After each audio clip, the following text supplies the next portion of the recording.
இன்றைக்கி தமிழும் சரஸ்வதியும் சீரியலில் என்ன நடந்துச்சு அப்படிங்கிறத பார்க்க போகிறோம். அர்ஜுனும் அவரோட மாமாவும் வந்து பார்த்திங்கன்னா செம்ம அடி வாங்கிட்டு வந்திருக்காங்க. யார்கிட்டனா தமிழ்கிட்ட.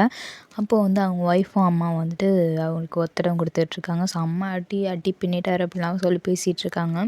அடித்த அடியில் என்ன செத்துருப்போம், ராகினி வரலன்னா நாங்கள் அவ்வளோதான் அப்படிங்கிற மாதிரி சொல்லிகிட்ருக்காங்க. ராகினி வந்து யோசிச்சுட்டு இருக்காங்க, ஏன் அண்ணன் இப்படி பண்ணாங்கன்ட்டு. அப்போ அர்ஜுனோட அம்மா வந்து கேட்குறாங்க, இதுக்கு தான் நான் வந்து பிள்ளை பெற்று விட்ருக்கேனா, அவன் அடிச்சுட்டே இருப்பான், அவன் வந்து வாங்கிட்டே இருப்பானா அப்படிங்கிற மாதிரி கேட்குறாங்க. அண்ணன் வந்து இப்படி பண்ணுற ஆள் இல்லை, ஏன் இவ்வளோ தூரம் பண்ணுறாருன்னு தான் தெரில, உங்களுக்கு ஏதாவது அந்த கொலை விஷயத்தில் ஏதாவது தெரியுமா அப்படிங்கிற மாதிரி அர்ஜுன்கிட்ட கேட்குறாங்க. அதை கேட்டோன்னே, நீ எங்கள் மேலே சந்தேகப்படுறியா அப்படிங்கிற மாதிரி ராகினிகிட்ட கேட்குறாங்க. இல்லை நான் சந்தேகப்படல, இல்லை உங்களுக்கு எதுவும் தெரியுமா அப்படின்னு தான் கேட்குறேன் அப்படின்னு சொன்னோன்னே, அதெல்லாம் எங்களுக்கு ஒன்றும் தெரியாது ராகினி அப்படிங்கிற மாதிரி அர்ஜுன் வந்து சொல்கிறாரு. அப்போ வந்து பார்த்திங்கன்னா அபியும் வந்து பார்த்துட்ருக்காங்க. அபி வந்துட்டு கூடிய சீக்கிரம் அண்ணா வந்து சீக்கிரமாக கண்டுபிடிச்சிருவாங்க, அந்த விளங்காதவனுங்கள்லாம் கண்டுபிடிச்சிருவாங்க அப்படின்னோடனே கோவம் வந்துடுது 2 பேருக்கும்.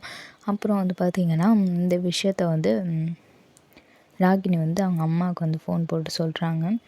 அதுக்கடையில் என்ன தான் பிளான் பண்ணிங்க அப்படிங்கிற மாதிரி தங்கச்சி அம்மாவும் வந்து பேசிகிட்ருக்காங்க, கேட்டுட்ருக்காங்க. அவங்க பிளானையும் சொன்னாங்க.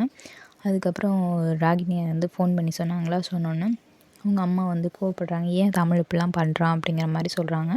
தமிழ் வந்தோடனே கேட்குறாங்க, ஆமாம்மா நாங்கள் கோவத்தில் பண்ணிட்டோம் அப்படிங்கிற மாதிரி சொல்கிறாங்க. ஏன்டா இப்படி பண்ணுறீங்க, சரஸ்வதியும் உள்ளே இருக்கா, நீங்களும் இப்போ உள்ளே போயிட்டீங்கன்னா யார்டா அவங்கள பார்த்துக்கிறது அப்படிங்கிற மாதிரி சொல்கிறாங்க.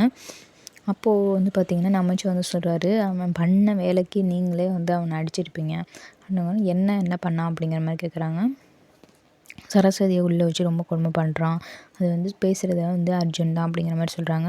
போலீஸ் ஸ்டேஷன் போயிட்டு 2 பேரும் வந்து சொல்கிறாங்க, அர்ஜுன் இதை பண்ணியிருக்க மாட்டான் போல், மேக்னாவோட மாமா தான் இந்த வேலையை பார்த்துருக்கணும் அப்படின்னு நினைக்கிறேன் அப்படிங்கிற மாதிரி சொல்கிறாங்க. போலீஸும் கொஞ்சம் சந்தேகப்படுறாங்க, இருக்கலாம் அப்படின்ட்டு. கம்பெனியில் வந்து பார்த்திங்கன்னா புதிய பிரச்சனை வந்து போயிட்டுருக்கு. கார்த்திக் வந்து அந்த மெட்டல் ரெடி பண்ணுற வேலையை வந்து மாற்றி செய்ய சொல்கிறாரு. அது வந்து அந்த ஒர்க்கர்ஸ்க்கு வந்து ரொம்ப குழப்பமா இருக்குது. இதோட இந்த எபிசோட் முடியுது. தேங்க்யூ, பாய்.